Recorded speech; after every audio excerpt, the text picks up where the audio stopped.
Alrighty, PG-13. Now for 94, we did talk about, there's a lot of different subgroups. And well, again, I think there's probably about 87 figures. And I thought I had the 94 Shipwreck, but I guess I don't. Because this Shipwreck here is a different Shipwreck. So apparently I don't have that one. This is the 2002. So the 94 one has like a silver, and the gray is like a little bit darker gray, but it's the same Shipwreck. So I'm one less for so I only have like 14 figures out of 87 figures for 94, and it sucks. Oh, it's a big hole in the collection. So I'm really gonna have to look for a bunch. I mean, anyways, so there's a few versions of Shipwreck, and there's the 85, and then there's the 94 that I don't have. There's a 98 and a 2007. They're all O-rings, and also the 2002 that I have right here. And I think there's like some shrunken head versions of Shipwreck. So I'm not really going to count some of those because they kind of don't look too good. And if they don't look too good, I don't know. They're not Shipwreck. But I mean, there is a cool version of 2007 Shipwreck. It almost looks like he has Cutter's body, but Cutter's body, obviously, unless his head is not, it might not be a ball joint. Might actually be Cutter's body. But that's the Shipwreck for that year. That one looks kind of cool. So you can see there is quite a few versions of Shipwreck, but for me the 85 Shipwreck is probably one of the best Shipwrecks there.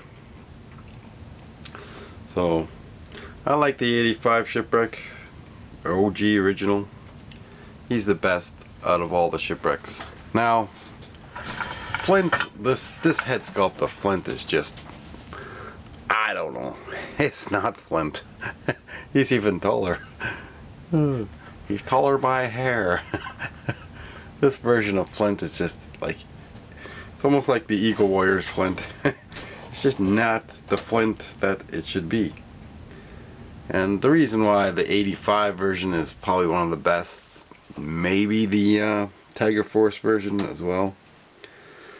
But the 85 version to me is my Flint. I mean, that is probably the best looking Flint out of all the Flints.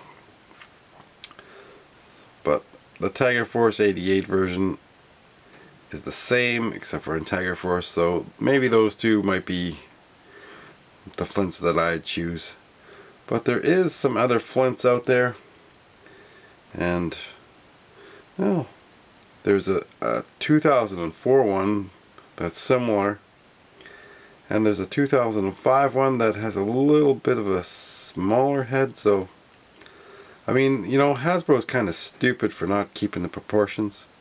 There's also a 2010 Flint that looks kind of neat, and we're just gonna, that one might be a cool Flint. I just want to give you a quick look at that. That one looks pretty awesome. I think I like that camo pattern there. So there is like some Flints that are kind of neat, but I'll just show you. Like the 2005 one looks like it has a shrunken head. Like, how stupid was Hasbro not to keep the proportions? I mean, when they did the comic pack series and stuff, the head proportions were not that great. This one, the body is good, but the head, like, what did they put on his face? That's like the crappiest camouflage pattern ever on his face. Hit and Run had the best camouflage pattern there. If you're gonna do nighttime camo, And we have the Hannibal version. Remember the A-Team? Hannibal all in orange. Oh, there you go for like 2010. Oh, jeez. So, you know, we've gone through Flint in the other videos, just like we've gone through Lifeline and Stalker. But you know, I just wanted to talk a little bit more about Stalkers. Now, the '94 version looks like a whole different Stalker. The head sculpt, well, it could be, you know, could give him a rounder head like his other versions. But this version here, there is a few versions, and to me, that Stalker is an awesome Stalker. The '89 version. But again, like 80, 83, 82, that's, you know, the straight arm and the other arm. That Stalker is freaking awesome, but the Winter Stalker is quite up there, so I like that version as well. It's a pretty cool version. And, well, the '94 version, you could use this guy as a different guy altogether, because he looks a little different. His head sculpt's all different. Same with like Shipwreck and Flint. You can use them as a whole different guy, because it's way different. Now, if you like the '89 version, there's another version of Stalker that actually might be really cool, and that's this winter version, and that's the '93 version. You know, that looks pretty good. But again, the other version that I have, which version was that there that we went through? Oh man. Anyways, the version that I got there, oh, he's like a blue. Yeah, I think he is a 2000. Is he 2005 Stalker? Anyways, I'll just get him off the shelf here. I forget what year he was in, but this version of Stalker is, yeah, 2004, because the camouflage pants, you can tell they got that. I mean, that version of Stalker looks pretty cool, but again, they gave him a different head sculpt, so you can see. Which version of Stalker do you prefer? This guy actually looks a little different from this Stalker.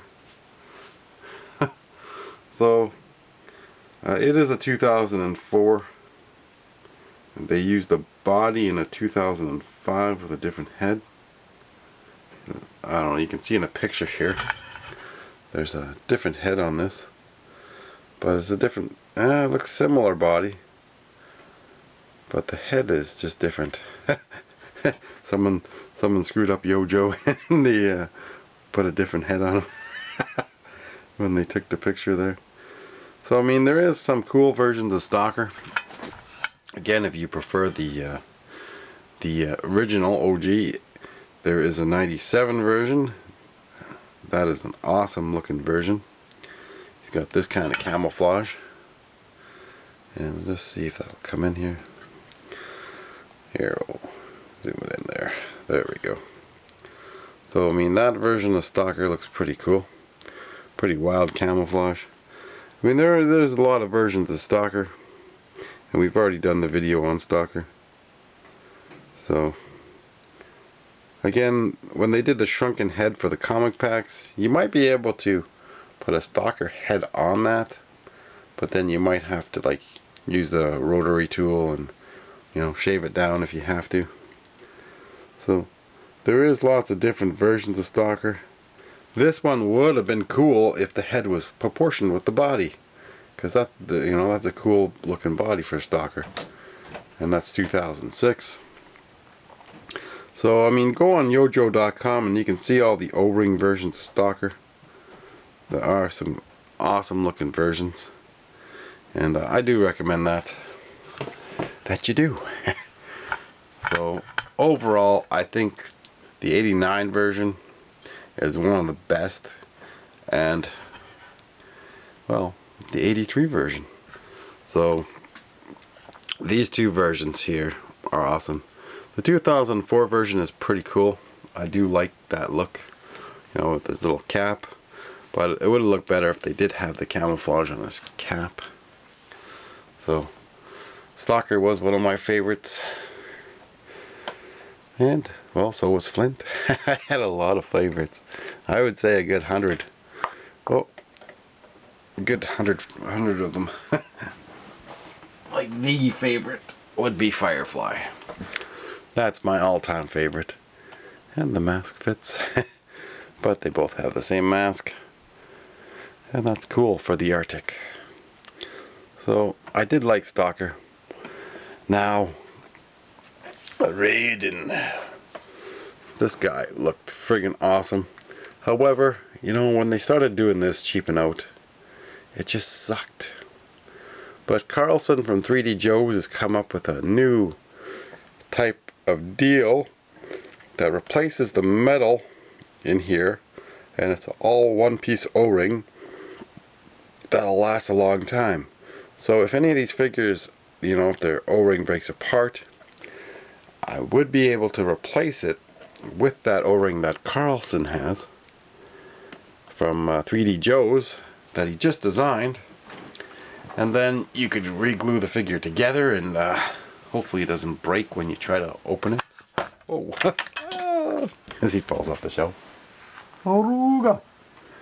Now I remember seeing Big Trouble in Little China, and that was cool. So that's where I first seen this guy. Before Mortal Kombat was Mortal Kombat, they had Raiden, and that's where he came from. So if anybody knows that movie back in the early 80s, that was a pretty good movie when you were a kid anyways. It was kind of funny. So, from Mortal Kombat, the arcade games, and they put this Raiden. He does look pretty awesome looking. And I do love the ninjas for, you know, G.I. Joe. But, again, like, not having one of the main things that most G.I. Joe collectors love to do is repair or change around parts to make custom figures. So, that's one of the key elements that Hasbro does not seem to get. So if you understand your collector's Hasbro, you'll make the figures properly, like we ask, and you know, you'll have people vote on color schemes. So like this color scheme for the Ice Cream Viper, you know, it just sucks. If he had a different color, maybe if he was like, I don't know, a different kind of camouflage, green or gray or blue with camouflage, this figure would have looked cool. And you changed his name. Don't call him Ice Cream Viper. Now the Americans have the hypersonic interceptor called Mutant. So China and Russia, I'm pretty sure they've probably had it for a long time. So you've been kind of suckered in. So you might want to not go to war with America. Because, well, they've got lasers that can vaporize your stuff in 3 seconds. Oh, they've got stealth technology that you have no idea about when you're on your 6th generation fighter. They have invisible fighter jets. Oh, but keep thinking you're the big guy. You're the new superpower, eh? Oh, good luck with that, China. Anyways, America has way more than you have any clue. So, you want to make World War III? Oh, friggin' retarded. Oh. So, anyways, I love collecting. Anyone wants to send me anything, please do. Donate. I always leave my address in the video. And thanks for